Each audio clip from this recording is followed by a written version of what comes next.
Okay, in the last session, we have discussed about theory part regarding support vector machine, or we can say the concept of support vector machine. Today, I'll be discussing about the implementation of an example or the implementation of support vector machine. Let's try to talk about that, and in that you will get a clear idea, right? But just to revise whatever we have discussed in the last session about support vector machine, I told you few of the points, few important points about support vector machine. For example, let me point out all those things whatever we have discussed. The first thing we discussed that support vector machine has two flavors. One is support vector regressor and another one is support vector classifier. This is the one thing which we have seen, right? Which we have discussed yesterday. Next thing which we discussed yesterday was support vector machine comes under supervised learning approach, right? That means your data is labeled data, or we can say that in this case we are aware about the input as well as the output in advance, right? How input looks like and how the output looks like. That is nothing but labeled data. So supervised learning, support vector machine comes under supervised learning approach. That means support vector machine can solve both the types of problems. It can solve prediction types of problems, right, as well as classification types of problems. Both these types of problems can be solved with the help of support vector machine. Okay, and yes, how to make use of hyperplane, right? Yes, right, sure. Instead of probability, support vector machine makes use of hyperplane, concept of hyperplane. So basically talking about classification types of problems. So instead of probability, support vector machine makes use of something called as hyperplane. So this is the most important idea in case of support vector machine. It makes use of hyperplane, and we have seen that for one-dimensional data, two-dimensional data, three-dimensional data, or in general n-dimensional data, we have seen that what is the hyperplane. So for one-dimensional data, hyperplane is going to be a point because 1 minus 1. For two-dimensional data, it will be a line. For three-dimensional data, it will be actual plane. If you people remember the last example which we have discussed in this IPYNB notebook, right? It was about n-dimensional data only, and in which case we were having hyperplane is a plane. And in case of n-dimensional data, so I told you that for n-dimensional data, hyperplane will be of n minus 1 dimensions. Okay, so remember all these points which we have discussed in the last session regarding support vector machine. So let me just show it to you. These are the things which we have gone through yesterday. Okay, so here I told you that what is a support vector, what is a hyperplane.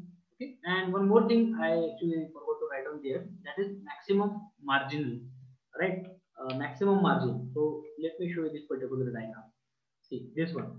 This is also we have discussed. So remember why it is called as support vector machine, because there is a concept of support vectors. You can see this particular data point and this particular data point, they are called as support vectors. So if we assume this complete data set, and we are already knowing that okay, there are this type of a data set and this type of a data set, right? So this particular data point and this particular data point from each of the data set we have taken, and this particular line which is called as hyperplane is drawn in such a way that the distance of that line from this point and from this point is as maximum as possible, right? And that is called as maximum marginal ratio or maximum margin. So what is support vector, what is maximum margin, and what is hyperplane? That is what is actually shown here in this particular diagram. This is what we have seen in the last session, and yes, the explanation of that I have already gone through all these things. This is the last example which we were talking about, in which you can see that we have a non-linear distribution of data, right? And we cannot classify data using linear equation. So to solve this problem, we can project the points in three-dimensional space.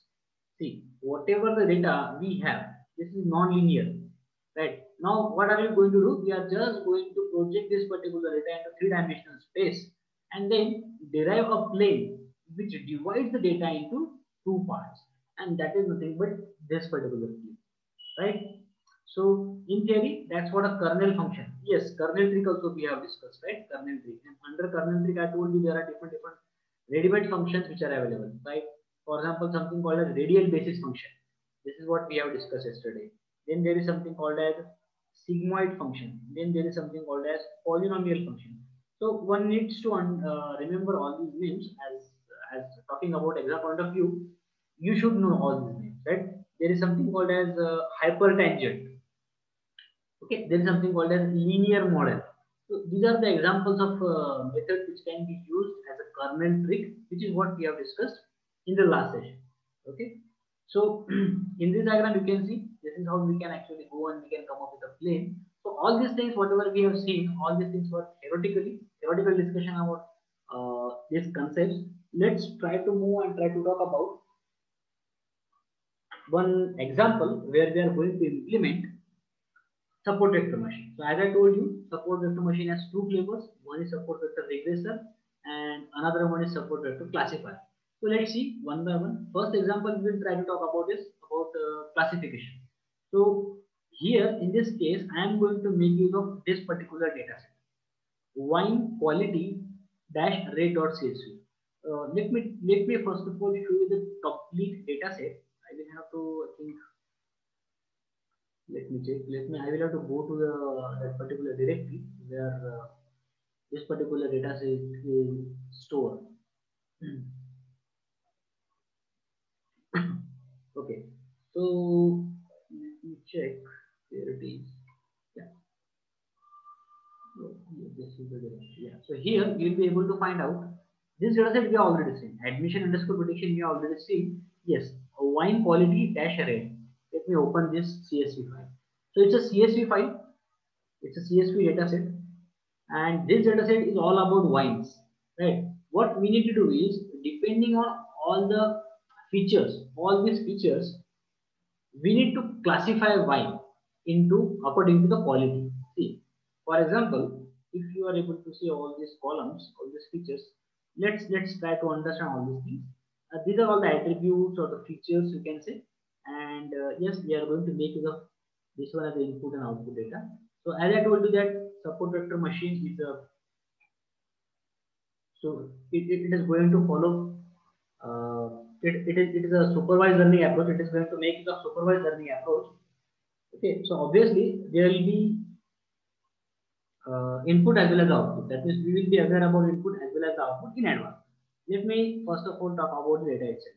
You can see there are features like fixed acidity, volatile acidity, citric acid, residual sugar, chlorides, free sulfur dioxide, total sulfur dioxide, density, pH level, sulfates, alcohol, and quality. So out of all these things, this quality is going to be our target variable. Okay, as this is going to be a classification type of problem. So this quality is going to be a target column, and all the other features are going to be our input features. Right? Remember this. All these are input features or independent columns or features we call it as, and target is going to be our output. Okay? Or label also we can say, or dependent column. Now, what are all these things? Fixed acidity 7.4, volatile acidity 0.7. So pH level, for example, you might be knowing that there is a pH level for water, right? So if the pH level is higher, the quality of the water is good. So you can see everything is numerical. So you don't have to worry about to convert this particular data into from text to numerical and all those things, right? And you don't have to apply any label encoding and all those things. Now try to understand if 1, 2, 3, 4, 5, 6, 7, 8, 9, 10, 11. 11 are the input features. So depending on all these input features, the quality of wining is decided. Now quality is on the scale of 1, 2, 3, 4, 5, 6, 7, 8, 9, and 10. Right? Now you can see the quality of the first wine is 5, second 5, then 6. And I think if you go and if you try to find out unique values, I think you will get 4, 5, 6, 7 till 8. So the wines of these qualities are actually available in this data set, right? So quality will be either 1 or 2 or 3 or 4 or 5 or 6 or 7 or 9 or 10. So it's a classic, what we can say, it's a categorical data. But in this data, whatever is available, let me show you number of records. How many number of records are available? So I hope everyone is understood. Everyone has understood what is this data all about. This is just about quality of the wine depending on all these features. So what is our job? Our job will be to make use of this kind of a data and train a model in such a way that if you provide all these features to that model is going to tell you what is the quality of the wine, whether it is 1 or 2 or 3, 4, 5 till 10.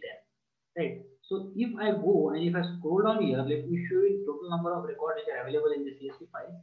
So you can see 1600 number of records are available in this file. Right. So what are we going to do now? So same thing, we will be dividing the data into training and testing. Right. And depending on the training data, we will be creating the model. But in this case, it will be a classification model. In linear regression, whatever we have seen, it was prediction model or regression model, but here it will be classification model. So this is what we need to do. I hope everyone understood the data set itself, right? What is given. Now obviously, if there are some missing values, all those things we are going to take care in the implementation itself, right? So this is what your wine quality -rate.csv file is. Let me go to the Jupyter notebook. So here what am I doing? I am importing pandas package and matplotlib package. Matplotlib package is for what? Matplotlib is for plotting the graphs. What we can say, or the plots. Okay, and yes, with the help of pandas package, I am going to import the file wine quality-array.csv. Okay, just now we have seen this particular one. Okay. So with the help of pandas package, pt.read_csv. So with the help of this particular method, I am just trying to read that particular file and I am going to put it into the variable called as df. Generally, we make use of df. It's a general practice. Whenever there is a data frame, we make use of a variable df. Otherwise, it can be anything. It is just a variable. Now df.head, as you all know, head command is going to show you what? Head command is going to show you by default 5 observations, 5 records by default, 5 starting records. So you can see 1, 2, 3, 4, 5, 0 to 4. And all the columns are there, right? Fixed acidity, volatile acidity, citric acid, residual sugar, and so on, pH level, sulfate, alcohol, and finally the quality. Obviously, quality is going to be our target column, but yes, first of all, we need to fetch the data set, and then we can go and we can actually apply some algorithm on that, and then we can divide the data. Before applying the algorithm, we divide the data into training and testing, input, output, and then we apply the algorithm. So obviously, before doing all those things, we need to take care about missing values normally, right? So yes, these are all the columns which we have. Later on, we will be dividing this particular data into input and output and training and testing, the way we had done it in case of linear regression model. So df.head command by default shows you first 5 records. That's what we are able to see. So that means our data is successfully fetched here. Now the next thing is, now the complete data set is in df in this particular variable. So df.isNA. Now isNA is what? isNA is going to check whether there is an NA value present or not. NA is nothing but what? Not a number, or we can say not applicable, or it's like a null value. And I think you already know, right? Why to take care about null values? I already told you. 2 plus null always going to give null. Or for that matter, any arithmetic operation. Addition, subtraction, multiplication, division, you talk about any arithmetic operation. Any arithmetic operation with null always gives you null. And that might cause very serious problem later on when you will train your model based on this kind of a data. And that's why it's always good to check for missing values or null values, right? And that's what we are doing. So in our data frame, with the help of isNA method, we are going to check whether there is an NA value present or not. So df.isNA is going to show you true whenever there is an NA value, otherwise it is going to show you false. And what this dot sum method is going to do? It is just going to add. If it's a true, then it is going, you know, right? What is the result for true plus false? The result of true plus false is going to be 1, because 2 always resembles to 1 and 1 always resembles to 0. So in our case, you can see that for none of the columns we are getting any value. For all the columns we are getting 0. That means there is no any value present. There is no missing value present in the data set which we have discussed just now. That is this particular data set. So there is no missing value in this data set. Obviously, there are some 0 values. Okay, we will take care for that. Why we will take care about 0 values, that we will discuss. Okay, and see, as the data consists of values which differ a lot in magnitude, they need to be brought to the same scale. Why is it so? So if you look at the data, for example, this is 7 point, this is 0.7, 0, 1.9, 0.076, 11, 34, 0.99, 3.51. So you can take 9.4. So you can see they differ in magnitude a lot. This is 34, where is 34 and where is 0.076. A lot of differences there in this value. That means what? That means they are not on the same scale. What will happen if the data, if the value of the features are not on the same scale? It might happen that while training the model based on this kind of a data, it will happen that the more importance or more weightage will be given to this kind of columns, and less importance will be given to this kind of columns where the values are actually on the very low scale. So just to avoid that, what will happen? If more weightage is given to some particular column only, the problem will be, yes, that's right. The problem will be overfitting. Sanidhya, absolutely right. Just a minute, guys. Okay. So yes, you correctly identified the problem will be of overfitting. So just to avoid that, avoid the overfitting problem, what we are going to do, we are going to bring that particular data set to the same scale as we have done in case of linear regression. Right? Remember, overfitting, just to avoid that kind of problem, we will be making use of standard scalar. Right? Let me show you. So first of all, we have seen, okay, there is no any value, there is no missing value present in our data set. That means we are good to go.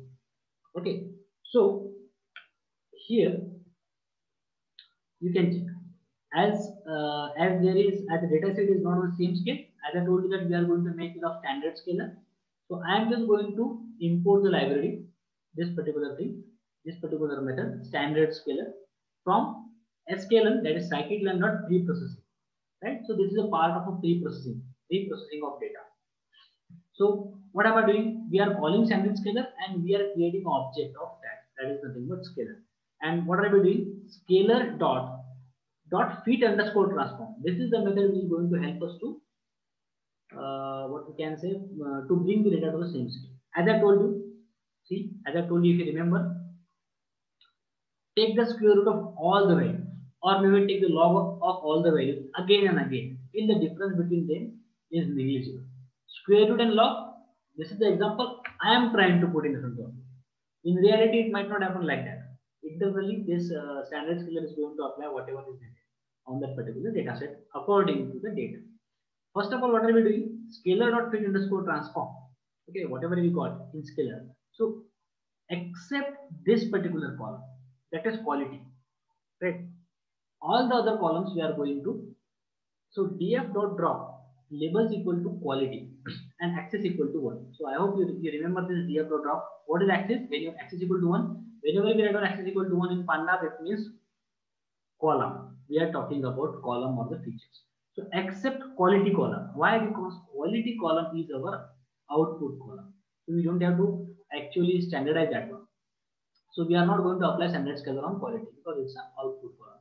So except that, everything we are going to assign to new data, right? So if you go and if you check df.columns, in df.columns, df is our original data set, right? You have quality variable, right? And what are we doing now? Columns. So except, so what I have done is I just copied all those things till alcohol, except quality, and I copied all those things in this. What is this? This columns, it's a list, right? I'm just creating a list of all the input features, and I'm just assigning it to a variable column. So it means I'm creating a variable that is list, which is called as columns, and in that I am putting all the columns except quality. Okay, and what are we doing after that? So new data frame is equal to pd.data frame. We are creating a new data frame with pd.data frame where the data is new underscore data. So what is new underscore data? So new underscore data is scaled data. Okay, scaled data except quality. So see, you can check. This is how scale data is going to look like. Now you can see the difference between all the values is negligible. See, fixed accuracy. So if I show you original data and this data, minus 0.52, 0.96, minus 1.39. Fixed accuracy is minus 0.52 for first record.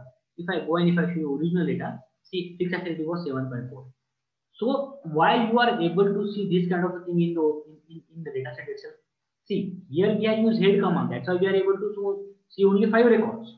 But actually, the scaling is done for the complete data set. Okay. So So some of those sample records, records are actually shown here. Some sample records are shown. You can check it. So see, we obviously we are not able to understand all these numbers, but they are on the same scale. That means the difference between all the values of these columns is negligible. That is because of standard scale. See, new data frame, whatever we have created, this particular new data frame. So what data we are making use of here? New data. And what is there in new data? This one. That is scale data. And in that, accept quality column. Okay. And why we have done this one? Why we have created a list of columns? Because we wanted to create a separate data frame, and that data frame is going to be our input data. So columns equal to columns. See, this columns is attribute, and this columns is this list name, this variable name. Okay? So those people who already worked with pandas package, they might be aware about all the methods, all the arguments which you can actually give in this p.data frame. See, if I go here and if I try to show it in a new notebook, if you are aware about pandas package, you might be knowing. See, suppose if I go and if I import panda, this is what we can import panda. Import panda just pd. So shift enter, just run it. Now, if I want to show you which are the arguments which are present in pd.data frame, you will get it. What is that column? Now I will do pd.data frame. This method we are making use of. And here, if I press shift tab, I will be able to see all the arguments. First argument is data, second argument is index, third argument is columns. So this columns is these columns. That's what I wanted to do. Okay, and this columns is just a variable name. That is this. So try to understand. That means what we have done, we simply created a new data frame for scaled data. Because what are we going to do now? We are going to train our model based on scale data, because we do not want our model to be overfitted model, right? As someone has rightly identified that if you go and if you try to train the model on this kind of data, your model is going to become an overfitted model, right? So as we do not want overfitted model, so we will be training our data. I think Sanidhya has rightly identified that. So we will be training our data based on this one. After that, okay, I hope till this point everyone is able to understand what is all these things. So this is what our input data now, and this is scaled. So as there are no missing values, we don't need to do data imputation. I hope you remember data imputation. What do you mean by imputation? Where we replace missing values with mean or mode or median. Now you can check. X is equal to new data frame. What is this new data frame? New data frame is all the input features. That means all the input features I am assigning it to X variable. And df of quality. What is df of quality? So df was our original data frame where we fetched all the data. So from that, only quality column we are assigning it to y. As I told you, if you remember the flow, right? How we actually train the model. So first of all, what do? We go and we try to divide the data into input and output, right? So just to revise that particular thing, if you remember, if this is your original data, we divide original data into input and output, right? If you remember, this is what we have seen in case of linear regression, input and output. So all the input columns will be assigned to X and output column will be assigned to Y, or target column will be assigned to Y. And once it is divided into input and output, then we go and we actually divide the data into training and testing. So generally what we do is we divide this one into training and testing, right? Training and testing, and this one also into training and testing. This is what we're gonna do now. So X train, X test, Y train, and Y train. And depending on X train and Y train, now we're gonna train our model. So here you are going to get a model. For example, in this case, we are going to get our classification model, and whatever the model we will get, maybe with dot pickle extension, that model we are going to test with this test data. We are going to pass this data as input to this particular model, and this model is going to give us prediction value of y, and that prediction value of y we are going to compare with this one. So y underscore test and y underscore prediction, right? So the difference between them, they should match. If they are not matching, that means there is something wrong. So here the accuracy should be higher. In case of earlier model, as it was a linear, it was a regression model or prediction model. So what we were doing something like this: y underscore test minus y underscore prediction, right? So, and the difference between them was error, right? But here, as it's a classification model, just to check the accuracy of the model, we will be making use of something called as confusion matrix. Now, confusion matrix itself is a different topic. I will be explaining you confusion matrix also if required, but I think in second unit itself we have discussed this one. Right. So always remember, for classification models, just to check the accuracy, we generally make the confusion matrix. We will see that later on. Okay. So yes, this is what we are going to do now. Data divided into input and output, then divided into training and testing like this, and depending on the training, create the model and then test the model and then check the accuracy of the model. So now our data is divided into input and output. Now the time is to divide the data into training and testing. So as usual, we are going to input this particular method, train test split. Again, it's available by default in case of scikit-learn.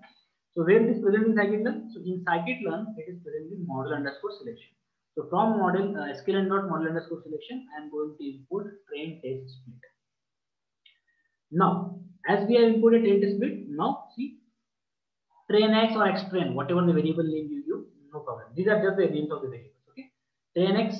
See, if I show you this particular, let me. You don't have to actually remember it. If I go and if I try to type this kind of a command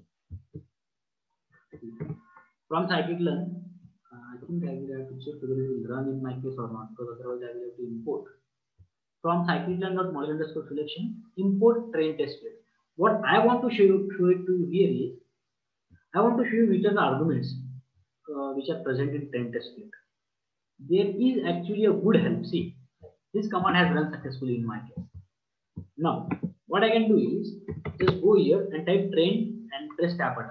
Now, train test split is the method. If I go and if I press shift tab, now I will be able to see required help.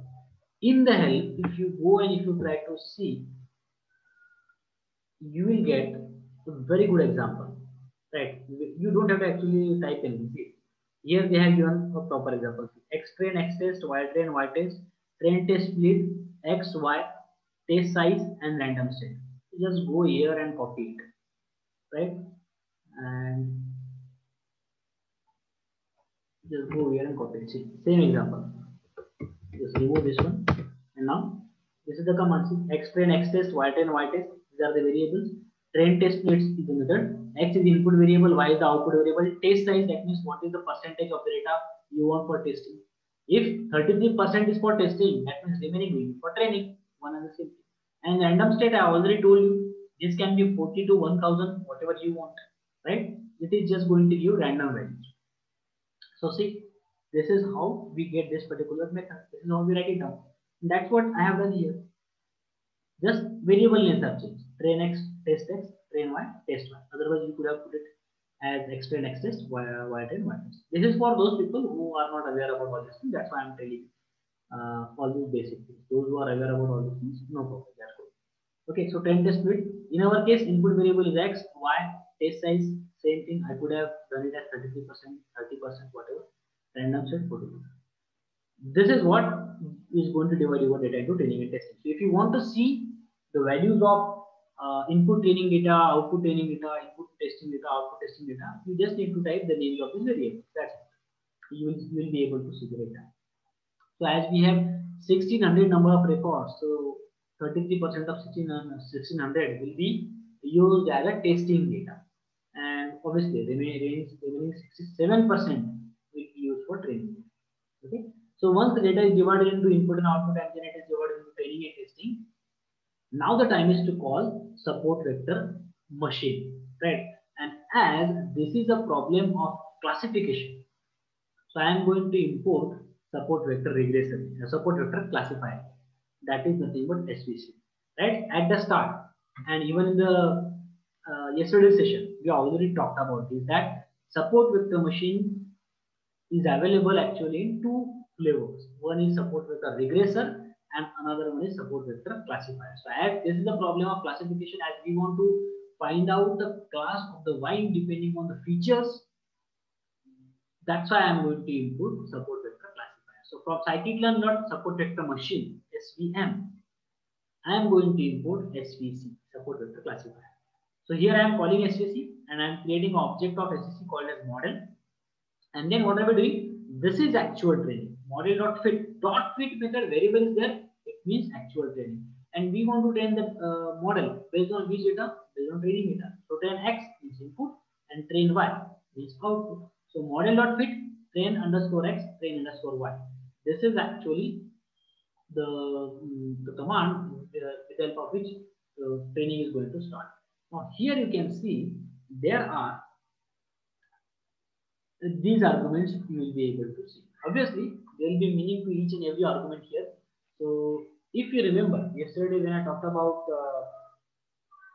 support vector machine, right? So, I told you that it is going to make use of a kernel trick. And when I talked about kernel trick, I also told you about some of the basic or default methods or functions it is going to make use of, right? For example, radial basis function or hypertangent function, right? So depending on that, these arguments are going to change.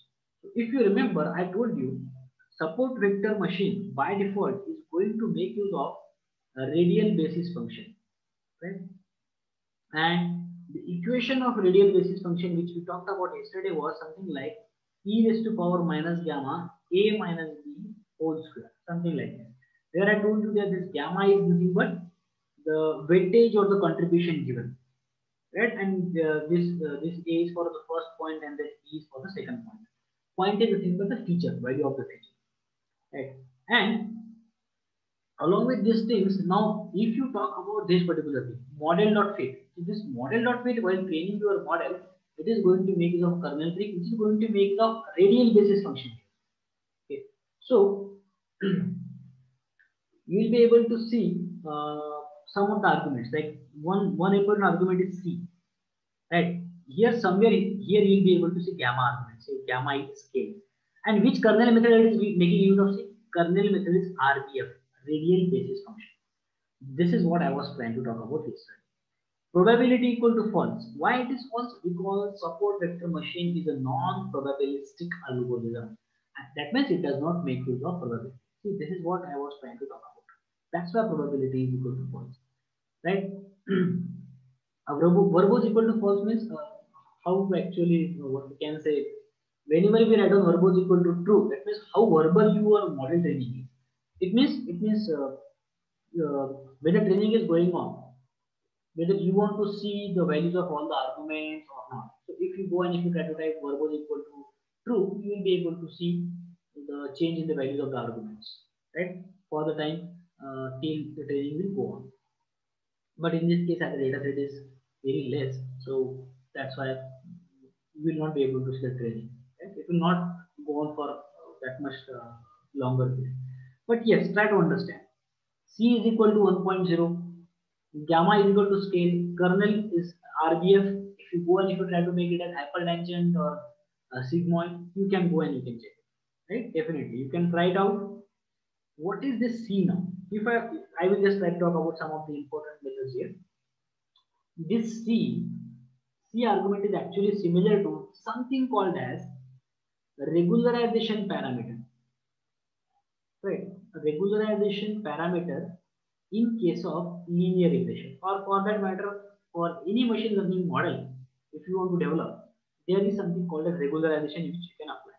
Now, in your syllabus, they haven't mentioned regularization methods actually. There is something called as L1 regularization, L2 regularization.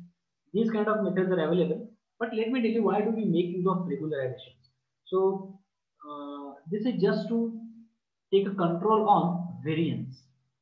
Right? Whenever we develop a model, we need to take care about variance and the bias of the model.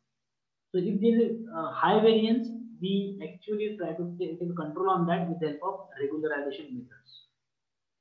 That is nothing but L1, L2, and there is one more method which is also L1. Again, you might be having a question: what is variance and what is bias? Again, that is not there in your syllabus. That's why I did not discuss it, right? Because these two topics are itself separate topics. Right? But still,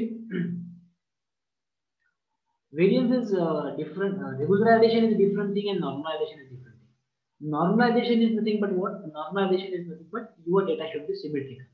And regularization is nothing but it's a method which is going to take care for variance. Variance is, in simple words, if I want to tell you, it means sometimes your model is going to give a result as 5 for some record, and for same record, it will give a result as 6 next time. Next time it will give 7, something like that. So to have a control on that, we use regularization parameter. Don't worry about this. Okay? Do not worry about this one right now. Maybe if we get some extra sessions, definitely I will try to talk about all these things. Right? But yes, just to talk about this C, it is something similar to regularization which we make use of. Now, what happens is extent of regularization actually depends on this C value. See, if I want to tell you in simple words, extent of regularization is actually inversely proportional to value C. That means if the value of C is positive, regularization is going to decrease. If the value of C is negative, regularization is going to increase. Right? So that's what I can talk about this C value by considering the topics which we have discussed till now. Okay. So I'm talking about this kernel function. I already told you you can make use of other kernel methods. Right? So support. So now see whatever support vector machine can do. What you need to do is suppose if you want to apply support vector machine for classification. That's what we are doing. So your job is what? Your job is just to call this particular method SVC, create object of it. That's it. This is the actual training of the model. Now, what is next? Now, if I go and if I try to test the model, so how are we going to test? We are going to test from the input testing data. X is input and test is testing data. Now, what is the size of the test data? So 33%. So you can check. Now from the test data, first model is divided into or is classified as a wine having quality 5, 5, 6, 5 and so on. So as I told you that there are 1600 number of records. So 33% of 16, whatever is there, those many number of records will be there. So first record, second record, third record, fourth, fifth, sixth and so on. So as it's a testing data, right? So now you can check this is what our output is. This is the output of the classifier. You can check it. And mostly you will see that there are wines whose quality is either 5 or 7 or 6. I cannot see 4. Is there any wine with the quality 4? Maybe 5, 6 and 7. This is what I am able to see. Okay. So yes, obviously this is what the result for your testing data. Right? And then now there is a time to go and try to check the accuracy of the model. I hope you people have understood the meaning of what this output. Okay, this is the output of classification model. Now, as I told you, as it's a classification model, and for classification model, you can test the accuracy of your model with confusion matrix. With the help of confusion matrix, you can actually have accuracy directly. There's a formula. Let me go and let me just try to show you if you have discussed this particular thing in previous sessions. Okay, I think it was. See, there is something called as confusion matrix, which we generally make use of whenever we want to talk about accuracy of the classification model. Maybe what I will do is I will go and I will try to talk about confusion matrix, and then maybe will be able to understand how to calculate the accuracy of a classification model. But from scikit-learn.metrics, we can directly input accuracy score, accuracy underscore score. So test data, that is nothing but what? This is your test data, and this is what? Model.predict of test x. This is nothing but what? This is your y prediction, right? This is nothing but the result predicted by your model, and this is original result. So we are just trying to check the accuracy. So we got the accuracy as 60.02, almost 60% accuracy we got. Now here we can go and we can try to improve the accuracy. We can see as observed the accuracy of the model is quite good. We need to implement grid search approach to optimize the parameters to give the best accuracy. Now, which parameters we can go and we can optimize? We can actually try to optimize these parameters. Okay. Let's see again how to improve the accuracy of the model. Again, that's a different topic. There is something called as cross validation. There is a concept of cross validation which one needs to know to understand how to improve the accuracy of the model. See, till this point, whatever I have shown you, these are the steps with which you can create the model. And our model is ready. Yes, it's ready. But what are we saying here? We are saying that we want to improve the accuracy because we feel that 60% accuracy is not enough for us. Or maybe client has told you that okay, 60% of accuracy is okay, but we want more accuracy.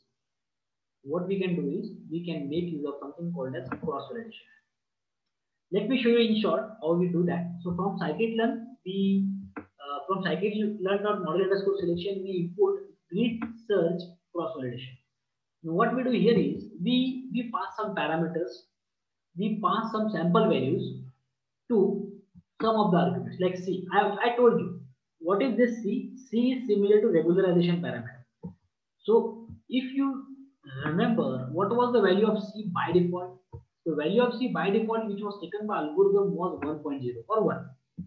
So what are we doing is instead of 1.0 or instead of only one value, we are going to pass more than one value to the argument C. See, I am passing a list. List of how many values I am passing? 0.1, 1, 10, 50, 100, 500. Like this, you can pass number of values. Whatever is the best value for C for this data, that value will be automatically selected by grid search cross validation method for C, depending on the data. And for gamma, 1, 0.5, 0.1, 0.01, 0.001. So if you can check here, right, for gamma, there was something called a scale. It was a scaled value. But here we are trying to see these are the random values. Okay, I am not. There is no hard and fast rule that I should pass only these values. It all depends on your experience. See, you will come to know which values you need to put here. I can put 100 values here, but obviously time required will be more. So, which values to put here, you will come to know about that through experience only. As and when you go and you play with the data as much, right? You will come to know which values to put. But try to understand what is this grid search cross validation and what is the process to improve the accuracy of any model if it is low. Try to understand. So same thing for gamma parameter also I am trying to do more than one value. Now what is going to happen? Here I am giving values for C and gamma only. But how many parameters are available? There are other parameters are also available. Like there is a parameter called as kernel. So instead of RBF, I could have given a list of other functions also. Yes, that's possible. See, it's not like that you should also go with C and gamma only. You can go with all these parameters. For all these parameters, there are different values available. For example, for verbose, there is a true value, which is another value which is available. Right? So definitely you can try out all those things. So here I am trying to pass the values to C and gamma only. So what we do is we pass the parameters. We pass the values for these parameters, and this is a dictionary. I am passing it as a dictionary, right? So, and that dictionary I am naming it as parameter underscore grid. And now we are going to make use of a method called as grid search cross validation. And here in this case I am again calling this SVC method, support vector classifier. And here I am passing what to parameter underscore grid. This particular thing, parameter underscore grid, is nothing but what? This is the parameters which we are going to pass, for which we want to try out different values. And verbose equal to 3. Verbose equal to 3. It means you will be able to see this thing. That means whatever is going on, if you want to see in training, this is because of verbose. Verbose means to see. So whenever instead of 0, if you instead of false, if you go and if you put any number other than 0, you will be able to see something like this. Okay, and n underscore jobs is equal to -1. What do you mean by this? It means go and utilize all the power which is available. For example, use number of cores. Suppose your processor is of quad core. 8 cores, whatever is available, use all those things. That is the meaning of this model. If you want to go and understand this particular thing in detail, just import this scikit-learn model, import this one from scikit-learn model, and then just click here and press shift tab. You will be able to see all these things in detail. Okay, so and then after that, what I am doing, grid.fit, I am again training the model. This is what the training is. Okay, you will see if I go and if I try to show you why am I able to do this particular kind of thing now, because verbose equal to true now. True means what? Non-negative number we are giving, right? Or a number other than 0 I am giving. So maybe even if you are getting warning, no problem, but see, this is the actual training. And after that, what are we doing? Once the training is done, see, that grid search has chosen 10 as the best value for C and 1 as the best value for gamma. If I want to tell you, see, which values you passed, 0.1, 1, 10, 50. So out of this, it has chosen 10 as the best value and 0.1 as the best value. Which value is chosen best value for gamma? 1 as the best value. 1 as the best value for gamma. See this one. So you don't have to do anything. You just need to pass all these values. Whatever is the best value, grid search cross validation is going to choose according to the data. Now what are we going to do is, we are going to pass these values to our algorithm. See, C is equal to 10 and gamma is equal to 1. And we are going to create a new model. So model underscore new.fit, again we are going to train it. And now you can go and if you try to check the value of accuracy, now it is 62%. Earlier it was 60, now it is 62% accuracy. Okay. So this is how you can actually go and you can improve the accuracy of the model with the help of something called as grid search cross validation. See, again I am repeating, if you are not aware about grid search cross validation, do not worry, it is not there in your syllabus. But those who want to go and those who want to understand, those who join from the start, right? I am not talking about the people who joined just now. So those who want to understand, definitely you need to go and you need to check for grid search cross validation. Every help is available for grid search cross validation in Python notebook itself, in this Jupyter notebook itself. Those who are interested, definitely they can actually refer this. Okay, so that was the example for support vector classifier. As I told you that support vector machine has two flavors: support vector classifier and support vector regression. Right now, those people who are present when we discussed about linear regression, in that case we have discussed one model, and that was all about prediction or regression, right? And if you remember, in that case we have created a model, and that model was helping us to predict the chance of admission of a student for MS, right? Depending on his GRE score, TOEFL score, university rating, and all. So same problem now you can solve with the help of support vector regression. Now the next part I'll be showing you the implementation of same problem, that is admission underscore prediction file. If you remember, see, admission underscore prediction.csv file. This file I have already sent it to you, right? Everyone is aware about all these features: serial number, GRE score, TOEFL score, university rating.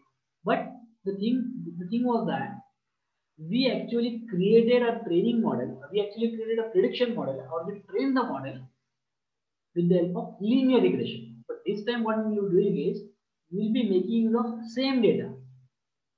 Okay, same data set I am going to make use of, and based on the same data I am going to train the regression model or prediction model. But this time we are going to make use of support vector machine, or to be more precise, support vector regression. Obviously, linear regression, I think it has given best result, but yes, sometimes using support vector regression also gives you best result. Why am I telling you all these things? Because in reality, what happens is, even we people also, when we have some, when working on some of our clients' projects, machine learning and deep learning or AI, what we do is, we do not make use of only one machine learning technique. We make use of 6 to 7 algorithms at a time. And whatever is the best out of all those, we choose that particular model. Now the question is how to choose which algorithm has given the best accuracy.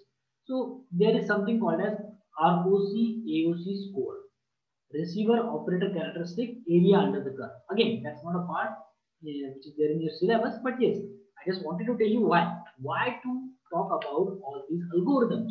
why one should worry about, why one should know about all these techniques, because that's what in reality that's what happens. Depending on the data, see, we need to use 6 to 7 algorithms, and depending on the data set, whatever is the best, we choose that one. So in reality, we create 6 to 7 models, right? And it all depends on data, which model we need to make use of. We should use in real time for predicting or classifying the results. Okay, so maybe what I will do is, as I told you that support vector regressor, this is what we are going to implement. That is, they are going to create a regression model, prediction model for this particular data set, which we have already done with the help of linear regression.